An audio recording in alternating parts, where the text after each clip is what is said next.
Welcome back to the course in which I am going to make you a spreadsheet master. In today's video, we're talking about how to enter formulas and perform basic arithmetic with spreadsheets. I'm going to show you how to format your values to make them easier to work with, and then how to sort those values for ease of data processing.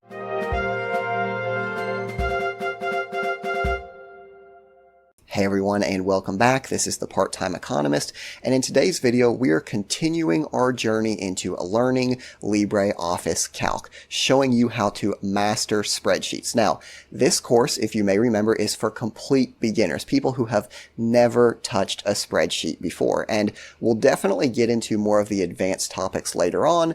These first few lessons, again, are going to be somewhat rudimentary, but we're covering some very important skills. Specifically, in today's video, it's going to be your first real lesson on LibreOffice Calc. So we're going to show you how to perform basic arithmetic and why spreadsheets are so powerful, why it's important to use spreadsheets as a data processing tool instead of trying to do math by hand or using a calculator. So with that being said, let's jump right into the video. The theme that we're going to work on throughout this video is we are basically a regional or a divisional manager of a group of stores. And we have all of these different stores that report to us. We want to know which stores are doing well, which ones aren't doing so well. And the managers that work for us, they try hard, but they've not given us this data in the best format. For a couple things, we can see that, number one, the stores are just in a random order. Number two, these stores are just listed as numbers. We don't have this formatted as currency. And most importantly of all, they've not told us what their profits are. They simply gave us the sales data and their expenses. We don't actually know if we are making or losing money with these stores. So how do we sort through all of this mess of data? Well, the first thing I'd like to show you is how to change from a simple number format into a currency format, into a percentage format, depending on what kind of data you're working with. So if we want to convert this sales and expenses into dollars, it's very simple. Now, you might be thinking, I'm just going to come here and I'm going to add a dollar sign to each and every one of those, which will definitely work, but it's very time consuming. Remember, the goal here is to be efficient. So we're simply going to select all of these cells that we want to change. And the thing I like about LibreOffice is it gives us multiple ways to accomplish the same thing. So if we want to change these into a dollar format, we can do that by going to Format, clicking on Number Format, and then selecting Currency.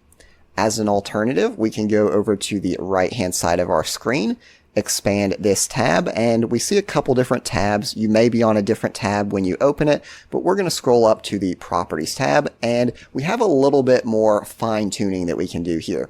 We can format as a percent. We can format, of course, as numbers, currency, as we were. The thing I like here is that we can also change the amount of decimal places. So we know with US currency, we have 2 decimal places for cents, but let's suppose instead we were doing weights. Let's suppose that we were manufacturing gold and we had fractions of a fraction of a fraction of an ounce. In that situation, we can simply add or remove decimal places as the need arises. We have a couple other cool things that you'll see here, negative numbers in red and the thousands separator. So cool.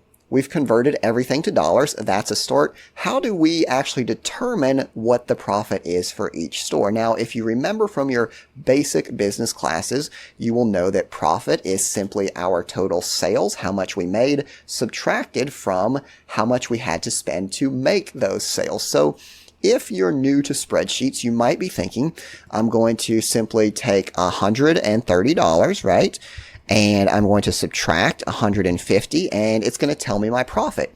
But you would be wrong, because LibreOffice, as well as many other spreadsheets, they can accept both text as well as numerical values. So when we enter our formula just like this, it thinks that we're trying to use this as text. It thinks that 130 minus 150 isn't a math equation, but is a title, a header for a column, just the same as expenses or profit. In my opinion, the simplest way of entering something as a formula is simply by putting the equal sign and then entering what you want to do. In this case, 130 minus 150. Go ahead and press enter, and it will tell us that our profit is negative 20. Again, it's not formatted as currency, but we will change that shortly. Another way, instead of clicking the equal sign manually, you can just click equals and it will enter you as a formula. Now, it's pretty cool that we can type this out manually, but that still is going to take a lot of time. So instead of entering the numbers specifically, what we want to do instead is take advantage of the power that these spreadsheets have. So we're not going to just enter 400 minus 450. We're actually going to click on the one cell, enter what we want to do. In this case, we're subtracting, and then select the second cell. So we're not just doing 400 minus 450. We're doing cell B5 minus cell C5, and you're going to see why this is so important. When we click enter, it does the same math, but here's where things get cool. Because we referenced cells instead of actual values, if we drag this down, what LibreOffice Calc does is it says, okay, you're wanting me to subtract this cell from that cell, and it applies the same operation going down. So you can see here, it does all of this for us. Something that would have taken several minutes to do manually has taken less than a few seconds. The more data we have, the more efficient this becomes. So we see a couple cool things right off the bat. Number one, we see that it is highlighting in red any of these values that are negative. So that's pretty cool right off the bat. We still see that we have one value that's not formatted as currency. So we are going to change that to currency by going to Format, Number Format, and we will select currency. It changes that to currency. And then if we didn't want the numbers in red that were negative, we could of course uncheck that. So we have already made some pretty amazing progress. We can see which stores were winners, which stores were losers instantly by the red color coding. And if we want to get more fine-tuned, we have automatically generated the profit for each of these stores. But we want to get even more efficient. We want to see which store was the absolute best and which store was the worst. And again, we're only working with maybe 20 stores here, so we could go through this list and say, well, a $30 profit is less than 11, is less than 7, but a $20 profit is more than a $10 profit, and we could sort this out manually, but again, we introduce the possibility of mistakes, we take up time, and especially if we have hundreds or thousands of data points, we don't want to do that. So what we're going to do instead, we're going to go ahead and we're going to select all of these columns that we're working with. We're going to go to our data toolbar, and we're going to go ahead and click sort. Now the cool thing here that you'll notice is that it brings up different criteria. So we can actually sort this based on the headers for any of the columns. So the store, the sales, the expenses, or the profit. Now, if we were just looking at which store sold the most, I'll show you an example here. We could go by sales, and what you would see is that it's going to show us the store with the lowest sales first, but we don't care about that. We care about total profit. So we're going to data, we're going to sort, we're going to go to profit, and we're going to sort descending. So that means the biggest number is going to be on top. Let's go ahead and click OK. And what that does is it puts the store with the biggest profit on top. So $90 was our best store.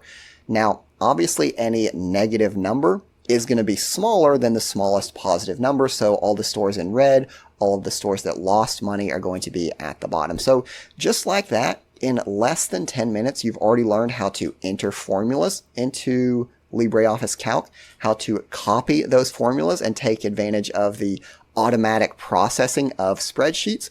You've learned how to color code cells and how to sort cells based on various criteria. In future videos, again, we'll get into all the really cool advanced stuff. We'll talk about conditional formatting. We will sort by multiple criteria. So maybe we want to know the total profit of a store, but also filter that by region, right? So many cool things that we can do, but at least for today's video, I hope you enjoyed it. I hope you found it useful, and I'll see you next time.